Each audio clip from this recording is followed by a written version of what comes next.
वटपौर्णिमेच्या सणानिमित्त कर्जत तालुक्यातील बीड येथील महिलांनी वडाची लागवड करून एक नवीन संदेश दिलाय। वडाच्या झाडाची पूजा करण्यासोबतच त्यांनी वडाची रोपं लावून पर्यावरणासाठी एक महत्त्वपूर्ण पाऊल उचललंय।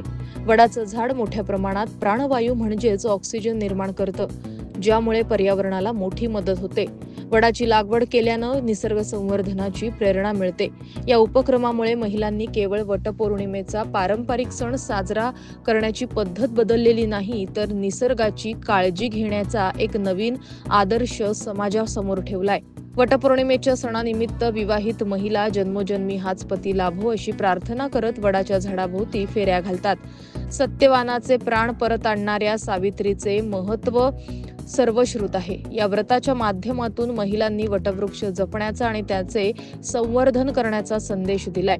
मात्र आजच्या घडीला शहरीकरण, रस्ता रुंदीकरण आणि इतर कारणांमुळे वटवृक्ष संकटात सापडलेत। काही ठिकाणी वडाच्या फांद्या तोडून त्याची पूजा केली जाते।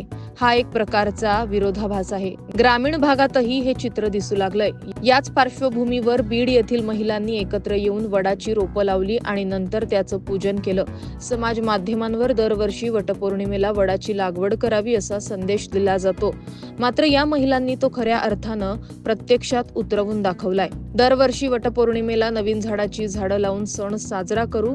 जर सर्व महिलांनी असं केलं तर वृक्षारोपण वाढेल, निसर्गाचे संरक्षण होईल आणि ही परंपरा सण संस्कृती जपली जाईल असा संदेश यावेळी दिला गेला। दरवर्षी आम्ही जुनं झाड असतं वडाचं, त्याचीच आम्ही दरवर्षी पूजा करतो।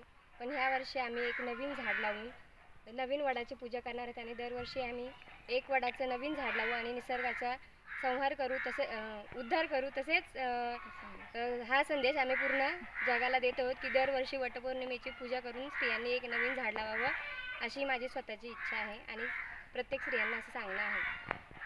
एकूणच या उपक्रमामुळे महिलांनी वटपौर्णिमेचे पारंपरिक रूप बदलून निसर्ग संवर्धनाचा एक नवा विचार समाजासमोर ठेवला असून या पर्यावरणपूरक उपक्रमाचे सर्वत्र कौतुक होतंय। महाराष्ट्र न्यूज 24 साठी अजय गायकवाड, कर्जत।